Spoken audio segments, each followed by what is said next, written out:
చంద్రబాబు నాయుడు స్పష్టంగా చెప్పాడు. Political governance అన్నాడు, ఇది రాజకీయ పాలన అన్నాడు. రాజకీయ పరిపాలన మీరు ఎమ్మెల్యేలు చెప్పినట్టే వినాలా అన్నాడు. ఎమ్మెల్యేలు ఏమి చెప్తే వినాలి కలెక్టర్లు? ఇప్పుడు సర్వేపల్లి ఎమ్మెల్యే ఉన్నాడు, నిద్రలేస్తే సంచి ఒకటి ఎత్తుకొని తిరుగుతూ ఉన్నాడు. ఆ సంచి నిండిన తర్వాత కలెక్టర్ ఉద్యోగం ఇంకో ఖాళీ సంచి ఇమనే, అంతే కదా. ఎమ్మెల్యేలు చెప్పినట్టుగా మీరు వినాలి అంటే ఆయన సంచి నిండిపోయింది, కలెక్టర్ ఉద్యోగం ఏంది, సార్ ఈ సంచి తీసుకోండి ఇంకో ఖాళీ సంచి ఇస్తే ఆ సంచి పక్కన పెట్టుకుని మళ్ళీ ఈ సంచి ఎత్తుకొని తిరుగుతూ ఉండడం ఆయన, అదే కదా. లేదా ఉచితంగా ఇసుక దోపిడీ చేస్తూ ఉంటే మీరు చూస్తూ ఉండండి, నువ్వేం చెప్పావు? ఎమ్మెల్యేలు చెప్పినట్టుగా మీరు వినాల్సిందే అని అన్నావు. అంటే ఎమ్మెల్యేలు అవినీతికి పాల్పడ్డా, అక్రమాలకు పాల్పడ్డా, అసాంఘిక కార్యకలాపాలకు పాల్పడ్డా, ఏమి చేసినా సరే ఎమ్మెల్యేలు చెప్పినటువంటి మాట వేదం అని చెప్పి జిల్లా స్థాయి కలెక్టర్ని ఎస్పీని కూర్చోబెట్టి నువ్వు మాట్లాడితే ఎమ్మెల్యేలు విచ్చలవిడిగా ప్రజలకు సంబంధించినటువంటి సహజ వనరులు దోపిడీ చేస్తుంటే ఇసుక దగ్గర నుంచి అన్నిటికీ దానికి నువ్వు వంతపాడినట్టుందా?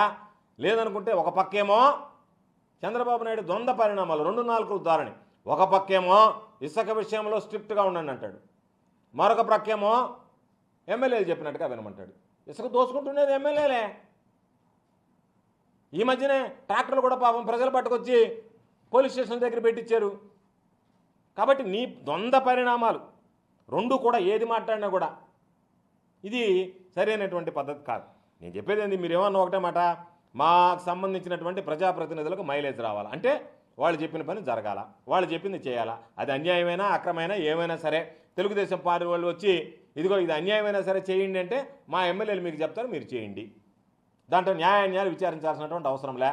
అంతిమంగా మా ఎమ్మెల్యేలకు మంచి పేరు రావాలా, చెడ్డ పేరు వచ్చినా, చెడ్డ పనులు చేసినా మంచి పేరు రావాలా, మైలేజ్ రావాలా, దాని ద్వారా మళ్ళీ మా వాళ్ళు గెలవాలా, మళ్ళీ నేను అధికారంలోకి రావాలనేటువంటి దుర్మార్గమైనటువంటి ఆలోచన తప్ప ప్రజలకు స్వచ్ఛమైనటువంటి పాలన అందించాలనేటువంటి దాని మీద మాట్లాడకుండా ప్రజాప్రతినిధులకు మీరు వంతపాడండి అని చెప్పి ఒక ముఖ్యమంత్రి స్థాయిలో ఉండేటువంటి వ్యక్తి మాట్లాడడం అనేటువంటిదే ఇది చెప్పుకోవడానికి మీడియా సమావేశాల్లో మాట్లాడడానికి కూడా సిగ్గుగా అనిపించేటువంటి పరిస్థితి.